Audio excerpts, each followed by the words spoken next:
right, so when we look at this proof over here on number 44, where we had to prove all 6 parts of triangle ABD congruent to all 6 parts of CDB, you've got to be asking the question, is there a better way? Can we be more efficient? And the answer is yes, we can. And we're going to look at 4 different congruence postulates or theorems today that will use 3 parts to prove that the triangles are congruent.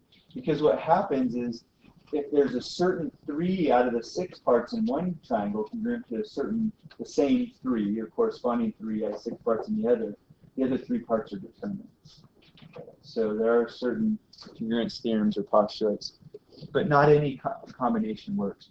4.2, we're looking at triangle congruence by side, side, side, and side angle side. So if you hand me 3 different lengths here, 3 different lengths, and I have to connect them in such a way, and then I have to use the same 3 lengths on another triangle, there's no way I can get a different triangle. If you know the 3 lengths, the triangle is determined. Does that make sense? So we say that triangles are congruent by side, side, side. Right here it says name the figures that are congruent, and we got to do this in order. So let's see. How about if we start with A over here? So we're going to say triangle A, and then we'll go down to B, and then to C is congruent to triangle. So if I started at A here, where do I have to start over on the other triangle? P. P, yeah. So triangle P, and then where do I have to go? D, to the yellow one, and then the purple one, S, will be last. So they're color coded for you. So we just need to name these triangles congruent according to their corresponding parts. I'm going to do that, so just be aware of that. Makes a difference. The first one of these is postulate 4.1 is a postulate. We're not going to prove it. It's not a theorem, but it says exactly what I just said. If 3 sides of one triangle are congruent to 3 sides of a second triangle, then the triangles are congruent. In other words, they are determined. There's no other triangle that you could have. So if you hand me 3 specific lengths for triangle, when I put those 3 lengths together, if I have those same lengths handed to me, for another triangle, they have to be congruent. Yeah. I have a packet. It's right here.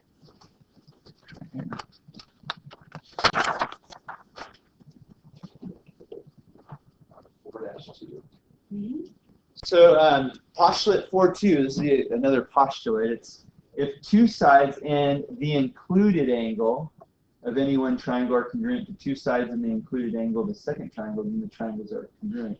So that would be, the included angle in my triangle would be like in between my pens here. The included angle is right in here. It's in between the 2 side lengths that are given. So it's side, angle, side is how we say that. So the included angle is right in between. And we're going to see it in this proof right here. It says, this is going to be way better than that number 44. It says, given that BC is congruent to BF, so we'll write that down, that's the given. If BC is congruent to BF, and CD is congruent to FD. So given those 2 facts, I would mark them over here. We have them marked for us already. There they are. Try and prove that these 2 triangles are congruent. Now this is the share side case. We've got the share side case going here. And we've got the share side and we've got the bow ties. Share side has a reflexive property in it typically. Okay, do you see what side length they share? Can you see that here? So what we'll state is that BD, oh, I forgot to write given here. Sorry. Let's write given for number 1. But we've got BD is congruent to itself. And that is by reflexive property.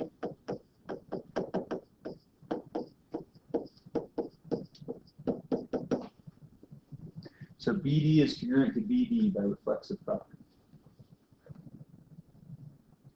And now I have enough information to say the triangles are congruent. So now this is going to take a 3-stepper rather than a 5-stepper. So you can see it right here. I've got 3 sides in one triangle congruent to 3 sides in the other. So we would say the triangles are congruent. Triangle BCD, BCD is congruent to triangle BFD, And the abbreviation for the postulate that demonstrates that these are two triangles are congruent, this top one and the bottom one. By the way, in the pictures they will always look congruent because that's where we're headed. Okay, but you have to list at least 3 parts that are congruent in one triangle to 3 parts in another, and then you can say that the triangles are congruent, in this case by side, side, side postulate. 3 sides of one triangle are congruent to 3 sides in another, and the triangles have to be congruent. And where that helps us is that now I could say any of the other 3 parts in each triangle would have to also be congruent. Right? I could tell you that angle C has to be equal to angle F now, because I've proven that the triangles are congruent. So pretty simple, basic 3-stepper there to prove that the triangles are congruent. All right. Here's another share a side case. Share a side case. So we have given, number 1, given that DR is perpendicular to AG, and RA is congruent to RG. So that's the given. So one of these givens is directly stating that these 2 pieces are congruent, so I can mark those as congruent. That other given is not directly saying that DR is congruent to AG, it's probably not, but it does help us to get some angles that are congruent. So based on the fact that DR is perpendicular to AG, we can state that these are right angles. Those are right angles. And that's by definition of perpendicular, so we'll write that down. So angle DRA and angle DRG are right angles. Let's write that down. DRA and DRG are right angles. That's by definition of perpendicular.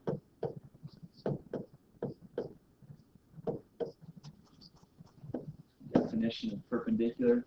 And then we could go ahead and say that they're equal to each other by definition of right angles. So angle DRA is congruent to angle DRG by definition of right angles.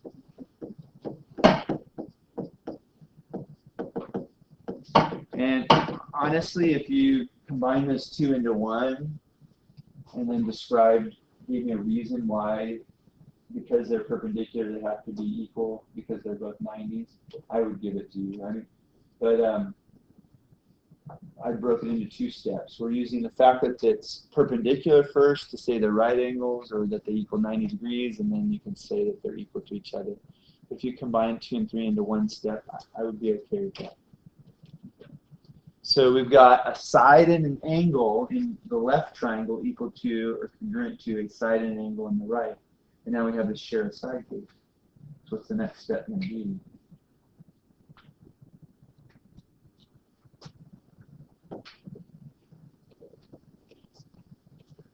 Go back over here. Down here. When they share a side, we have this reflexive property that's showing up. Okay. So same thing is going to happen here. The reflexive property is going to be this guy, dr. So dr is congruent to itself. Just messing up there. Dr is congruent to dr.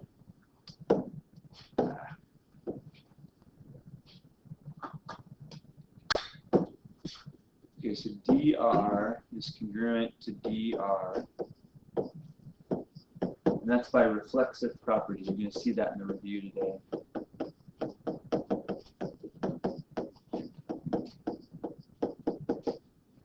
And then number 5,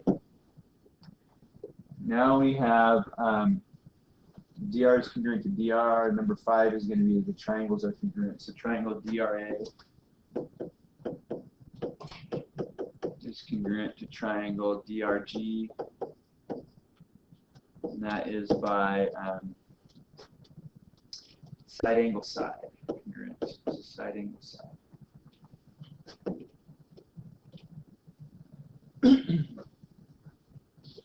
That's it. So we've proven those two triangles, the one on the left and the one on the right, are congruent.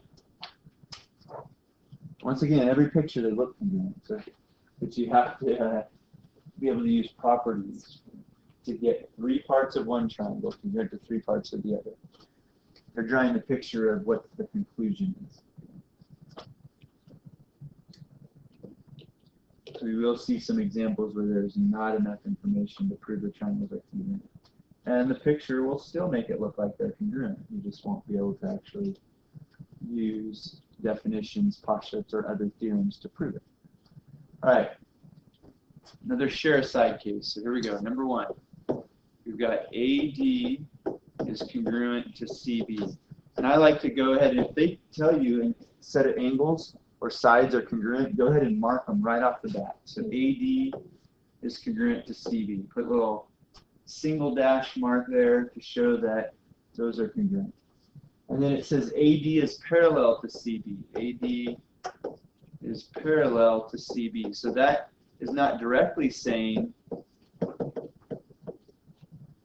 that anything is congruent, but we're going to use that fact to get some angles congruent. Use that fact to get some angles congruent. Because we're limited on which postulates we can use, we're going to just get one pair of alternate interior angles congruent based off of this fact. AD is parallel to CB. Okay, so it's this one up here is parallel to this one down here. And so if you look at these angles here and here, those are 2 angles that are inside the parallel lines and on alternate sides of the transversal. Do you know what kind of angles those are? Yeah. So we would say angle DAC. So angle DAC, make sure A is the middle letter in there, is congruent to BCA. For that reason.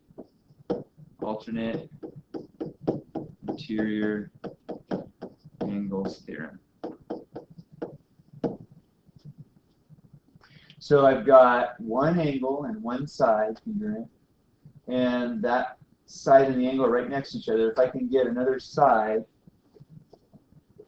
on the other side of the angle, so make sure the angle is what we call included or in between, sandwiched in between, then we've got it. And because it's a shared side, I already know where we're headed with this. It's a shared side, so that shared side we're going to state is congruent to itself. You can do that over and over again in these. So third step here is that AC is congruent to AC. So it's number 3, that's reflexive property. And you could change the order in these 2 right here. 2 and 3, you could change the order, that would be fine. Doesn't matter. But you've got right here, we've got this guy, we've got this guy, and we've got this guy. There are my 3 parts that are congruent in one triangle. 3 parts in highlighted in pink yellow there, so funny yellow. But number 4 would be triangle ABC is congruent to triangle CDA. And which of the 2 from this lesson is it? Either side, side, side, or side, angle, side? Side. There aren't 3 sides congruent. There's only 2. It's got to be the other one. It's side, angle, side, yeah. With the angle in between. We mention it, or its abbreviation shows that the angle is in between the 2 sides that are congruent. So it's a side, angle, side case. All right. So 3 or 4 steppers, a little bit easier than that one you did in homework last night, which you asked about. So that's the side, side, side, side, angle, side case. Some practice problems here. I think we're quite good on those. You're going to get a chance to do some extra practice. On that worksheet, so if we get to that today. The other two postulates or theorems, the first one is a postulate. It's called the angle-side angle congruence postulate. This is where the side is in between the two angles that are congruent. So the congruent sides are in between the two angles that are congruent. And then the last one is a theorem. It's if two angles and a non-included side of one triangle are congruent to two angles and a non-included side of the second triangle, then the triangles are congruent. The reason this one works is, remember that third angles theorem that says if two angles of one triangle are congruent to two angles in another, then the third angles must be congruent. That was, I think, from last time's lesson. That's why the angle-angle side is a theorem that can be proven. You can use the third angles theorem to put another A over here, and then you have angle-side angle contained within that angle-angle side angle, if you will. So that's the way you prove it.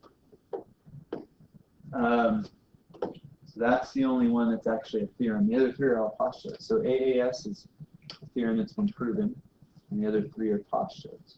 Just can't be disproven, they're assumed to be true. So here we have another proof. We're going to use one of these two new ones, postulates or theorems, to prove this guy. So here we go. Number one, we've got AD is parallel to EC, and BD is congruent to BC. I'm going to go ahead and mark BD congruent to BC. And then I'm going to mark AD parallel DC. So AD parallel DC. These little markings just say that they're parallel. It's not saying that they're congruent. They look like it in the picture, but we don't know that yet. We haven't proven the triangles are congruent. So they're just parallel lines. But the parallel lines will help us to get some alternate interior angles that are congruent.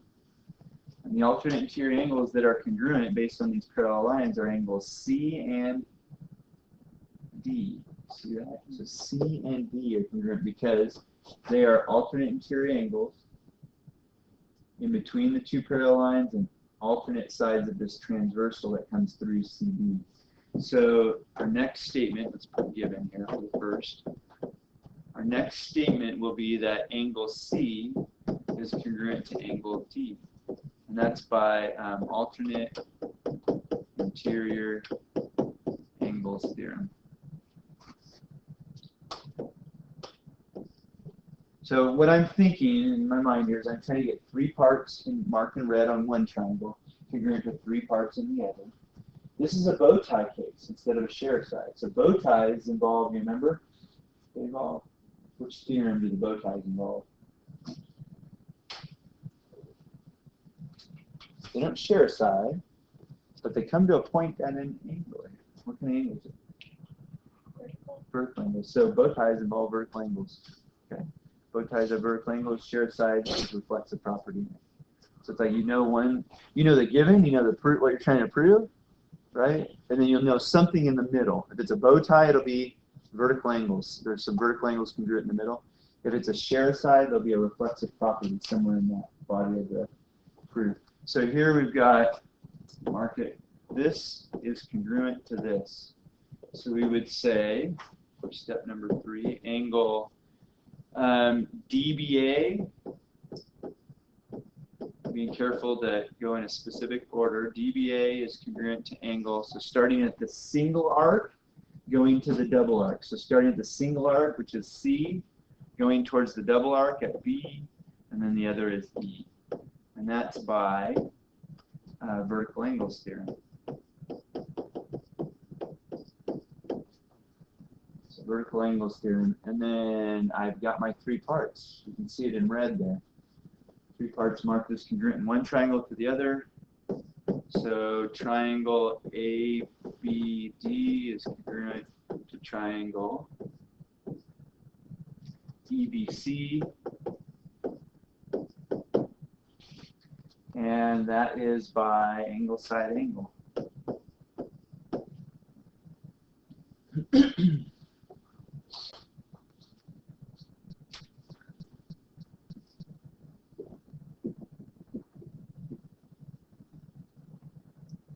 And done.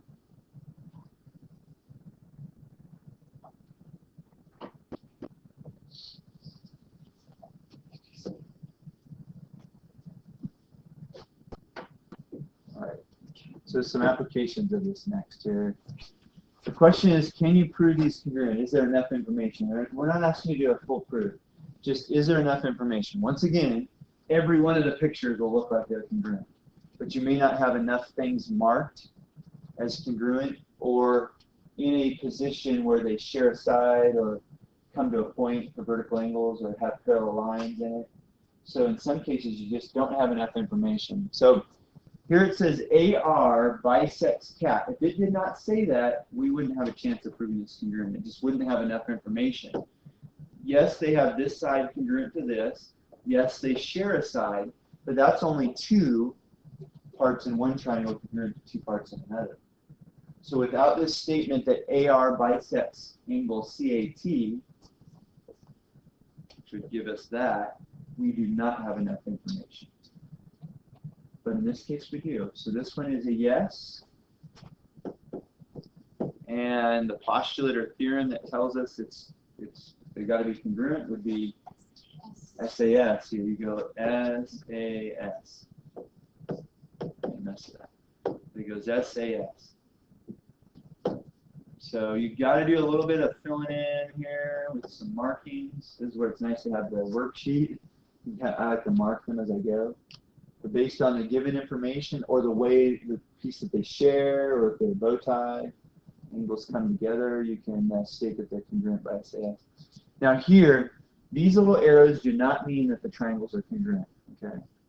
As a matter of fact, these arrows say that the sides are parallel, so you can mark alternate interior angles congruent. So you can do that and that. That's still only 2 out of 3 parts. So. But here again, they share a side, right? So I can put a single dash right here. And if you want to, I think I have it set up so you can pull these apart. Maybe not. Oh, there they are. So you can pull them apart. But what's happening here is you pull those apart, put them back together. So they're 2 separate triangles, but because they share a side, they are congruent here. We've got congruence by what? We've got 2 angles in a side. It could be AAS, but the side is in between. The other option here, let me set. It's yes by, you start right at one of the angles. You can start right here. So A, S, A. Or you can start over here, A, S, A. Angle, side angle. That's a yes by angle, side angle.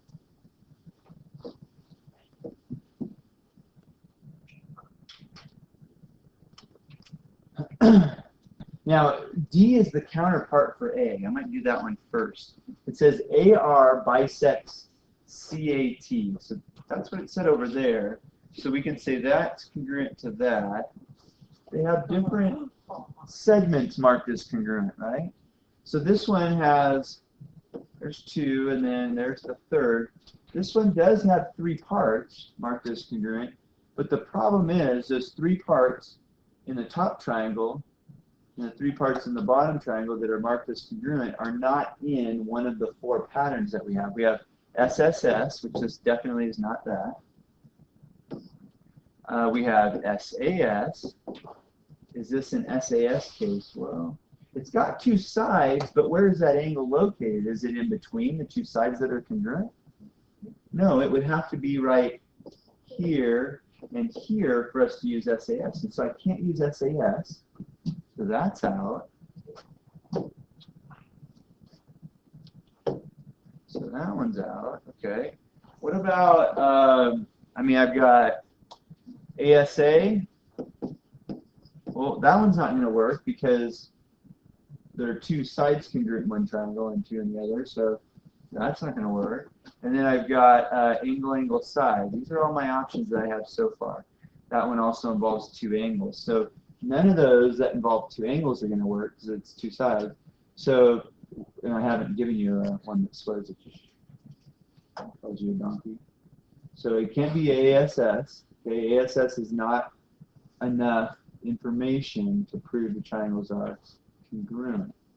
There's a it does not determine a triangle. We'll look at that a little bit later on in the course, but It does not determine a triangle.